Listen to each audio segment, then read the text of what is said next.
Now these are one of the ones like the T model Ford. They basically come in one colour only. One colour. They're allowed to have little white spots on their chest and on their head, which usually the long hair will grow over. That's quite acceptable, but they are a red dog.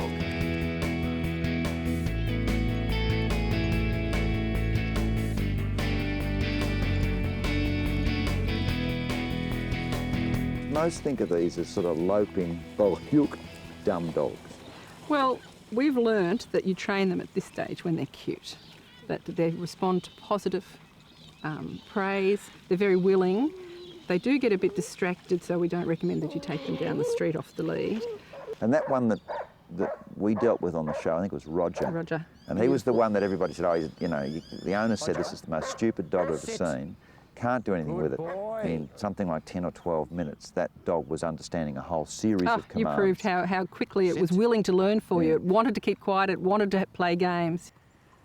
Well, we've now got him to the stage that he's got the idea that we can play ball without him barking all the time. And really what I was mostly trying to do here is to train the dog not to bark. If people tell you these dogs are stupid, don't listen to them. This dog understands already.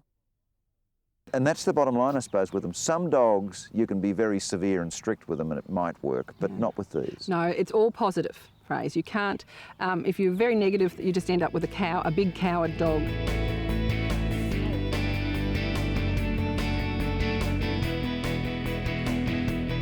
Not a very aggressive breed. No, there's not much difference between males and females. They're not particularly aggressive. They are a wonderful family and they're happy to be at the bottom of the pecking order. And really definitely not for somebody who wants a couch potato. No, they do need to be part of the family. You can't leave them in the backyard. They want to be with you and part of the family. And active. And active. You need to take them for a good hour walk every day or 2 half-hour walks. And this again is typical of the temperament. I don't know this dog, no, but it'll just come up and look at you. Yes, he loves you. Say hello. On that basis, though, does that mean that they're not going to make great watchdogs? No, barking is as far as they'll go. Yeah. And even they're more likely to, but they're more likely to jump on the burglar to say hello, and hopefully that might help him out with whatever he's got. Help him out with your television. Yes.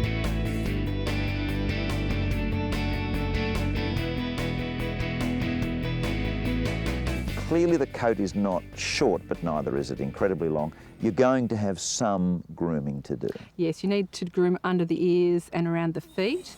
And we tend, particularly where the collar is, you'll find that if you don't thin down that area around the neck, that you can get knots. And we should just point out, these dogs that we're looking at now, they're not weird. You put things on their heads when they're eating, particularly. This is because they have long ears.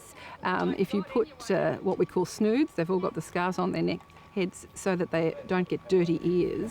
So it's civilised.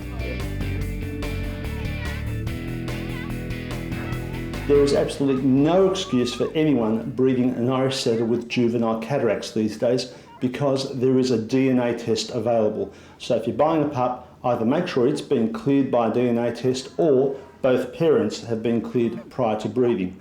While you're at it, make sure that both parents have also been cleared for hip dysplasia because that does occur in the breed. Finally, don't forget they are a deep-chested dog and unfortunately they do suffer from bloat. So feed real good quality concentrated food so you can decrease the amount of food you're giving them and don't exercise them after feeding.